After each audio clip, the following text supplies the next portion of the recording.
And we're going to drop another one right here.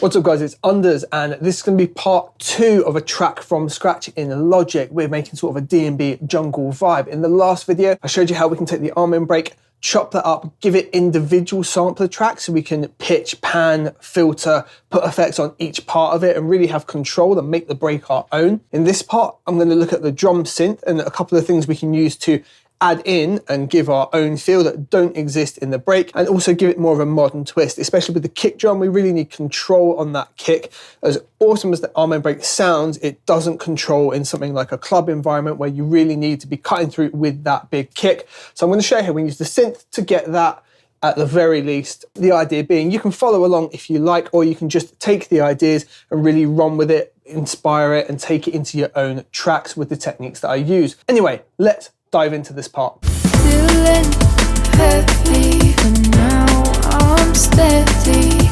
Going up, I'm hitting the ground. Alright, cool. So we've got this arm and break chopped up here. We've done some very minor changes. We'll look at mixing it a lot more as we go along throughout this track from scratch. But for now, what we just want to do is have some control over the other elements. So we are going to use Logic's drum synth. So we could add this in. We're going to go software instrument, and we don't want you, we want a Logic. And we've got drum synth just here underneath the drum kit designer. And for this first one, we're actually just going to grab it in mono and click create. The reason we're taking mono, we only want a kick drum and we just want it to be dead center. So it's just going to make that for us and drop it in here. And by default, we've got a heavy kick. So what we're going to do is just loop the first, say, 2 bars here. And you know, C1's going to give us our kick. But they're actually tuned to the keys. So if we wanted to tune our drums, this is actually a really good place to start. So let's bring this right to the start. Up here, we're going to change that from C major. Let's go F sharp major. Why not? And what we'll do is we can then make our kick drum off of F sharp, which is just here.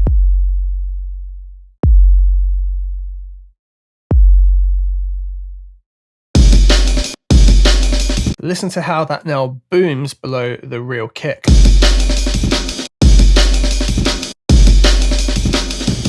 And we're going to drop another one right here.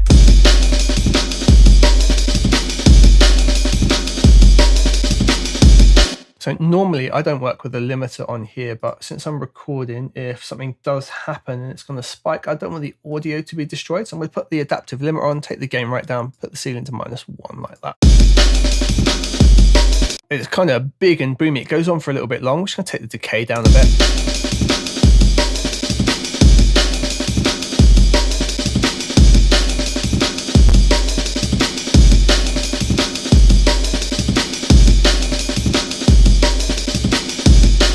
For me, that's working pretty well. So what we'd do, we'd go through and we'd take it and put it in wherever we're really going to have a kick. And we want to keep it on the F sharp because we know that we're going to put this track in F sharp. So it should be nicely in tune with everything, which can help us further down the line. If you watched any of my previous ones, I don't usually do this kind of thing till the end. I'll do synth drums that are maybe in tune with the rest of the track.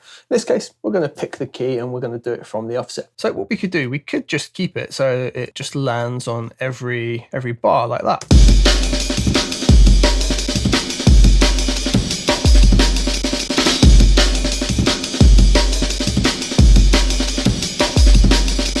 But it doesn't actually land on the second one here, so we get rid of that and we've just got this.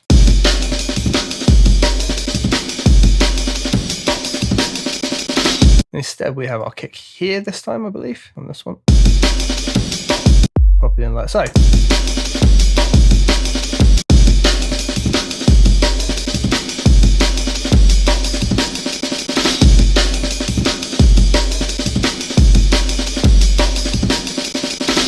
That's the reason I've zoomed these right in, so we can line it up and see what's hitting where. We just hear that that's our kick.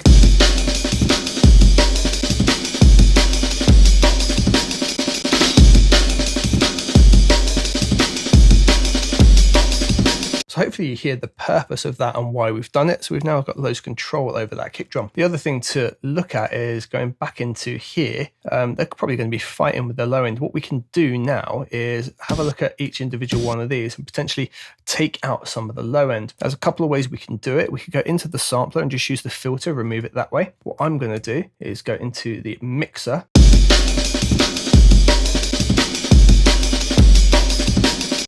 To make my life a little bit easier, I'm going to look at naming some of these now. Crash. If you can't see a trigger on this page, you've got these dots at the bottom. Jump over to your next page.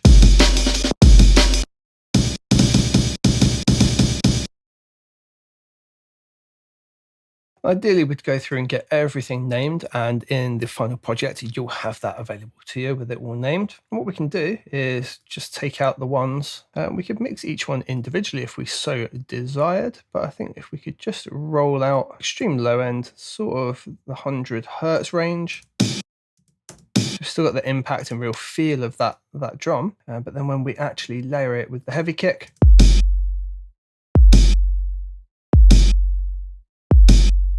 if we have a look at the heavy kick itself, just bash an EQ on there real quick, we'll see it's got loads of low end, all below the 100 hertz range, so it's filling up that space. And we can actually put a 30 hertz roll off on that. Don't need all of that rumbling down there.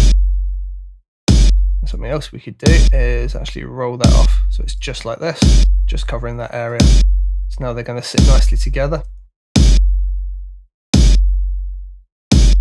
And we can just go along to each of the kicks that's going to be in our scenario and do the same thing. Although it can be slightly different for each one. As you see, this one's a little bit lower down.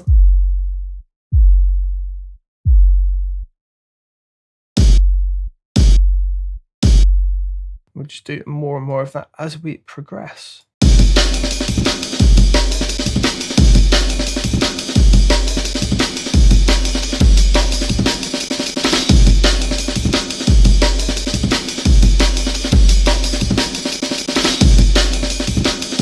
Now the lazy way to do it would be just to go onto here and just put an EQ across the whole break itself and just roll that at its low end. It's going to do a similar job for you if you've not got a nice beefy system like myself. This might be a better way to do it, knowing that on most of the sounds you're not going to need that. You just want to free that space up there for your sub and everything else to be in, and just do it that way.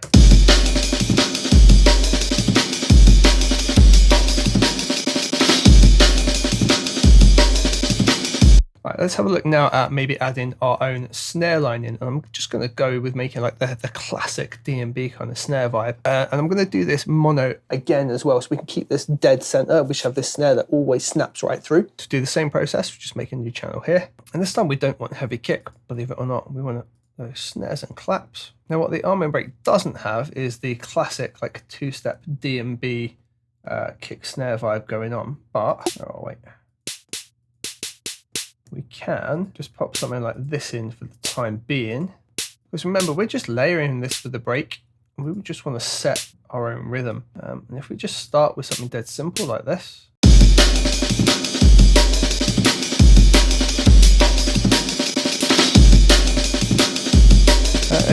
It's sitting pretty good right off the bat, right? That's this tiny little snare. So we definitely want to tweak that up and make something better out of this. So what do we got? Don't go snappy snare. We can go electronic snare. And I'm going to bash an EQ on this. What I'm looking for is something that's going to be poking through like the 200 to 300 range.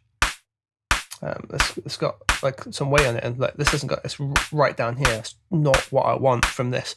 Could pitch it up. And that's going to get me closer to what I'm after, right? So I've now got some body over here. Definitely don't want all that pain in the backside of the low end. That will just cause problems later. So I'm just going to roll with the EQ and I'm going to give it a boost like so.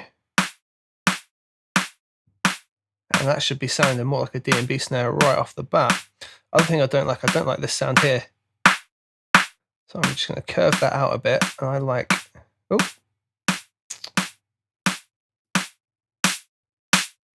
I want all that high end up there just to really like sizzle through.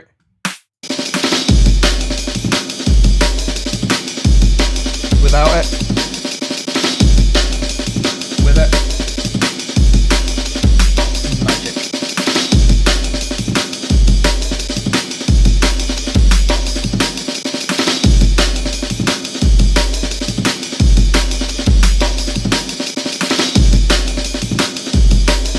So what we're going to do towards the end here, we just want to have a similar like snare pattern as what's going on the end, because you know they're at a time right there. So let's zoom in on you guys. So it's because of the swing on it. So it's actually that. I'm going to put another one in there.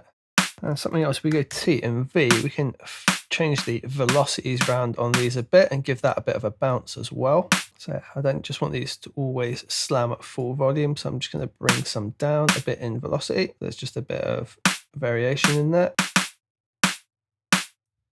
Sounds pretty naff on its own. Bring the big fat kick in with it, right?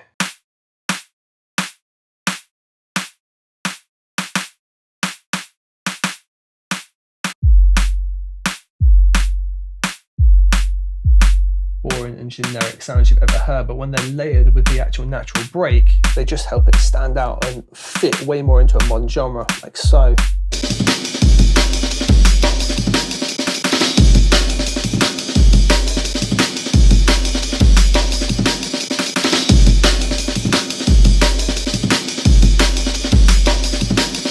So we've done some tweaking there by adding an extra mono kick layer just to always be punching through and give all that weight that we need in a modern track. And the snare, just layering it up and giving loads of extra sizzle to what a snare that already sounds awesome.